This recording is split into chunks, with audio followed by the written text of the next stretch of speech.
আসসালামু আলাইকুম everyone, welcome to Mahibur family blogs. আশা করি সবাই ভালো আছেন। আজ আমাদের সকাল থেকেই আকাশটা একটু মেঘলা মেঘলা, স্নো করতেছে। ডিসেম্বর মাস তো অনেক ঠান্ডা পড়ছে। আপনাদের কে কোথা থেকে ভিডিও দেখতেছেন জানাবেন, কীরকম ঠান্ডা পড়ছে আপনাদের এদিকে জানাবেন। তো আজকের দিনটা অনেক মেঘলা মেঘলা, কিছু ভালো লাগতেছে না, কীরকম অন্ধকার অন্ধকার হয়ে আছে। 10টা-11টা বেজে গেছে কিন্তু অন্ধকার অন্ধকার হয়ে আছে। তো যাই হোক, চলেন আমি আজকে একটা কুকিং করতেছি, তো আপনাদেরকে সাথে সাথে শেয়ার করি।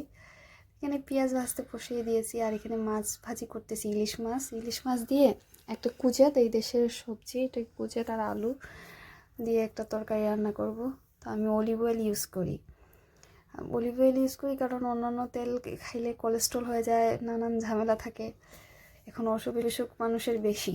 তো যাই হোক, তো এখানে পেঁয়াজ ভাজতেছি আর এখানে ইলিশ মাছ ভাজতে বসিয়ে দিয়েছি।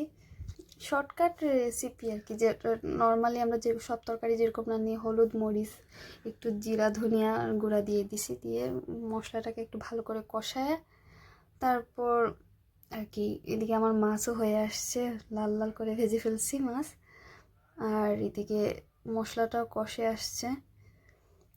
তো আর কি বেসিক যেরকম সবাই রান্না করে এরকমই আর কি, স্পেশাল কিছু না। এটা পানি দিয়ে দিছি, মশলাটা একটু লাল লাল হয়ে আসলে, কষে গেলে তারপর সবজিটা দিয়ে দিব আর কি। তো যাই হোক, এই সবজিটা দিয়ে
কেমন হলো রান্নাটা জানাবেন, আর আমাদের চ্যানেলটাকে সাবস্ক্রাইব করে আমাদের পাশে থাকবেন। ধন্যবাদ সবাইকে।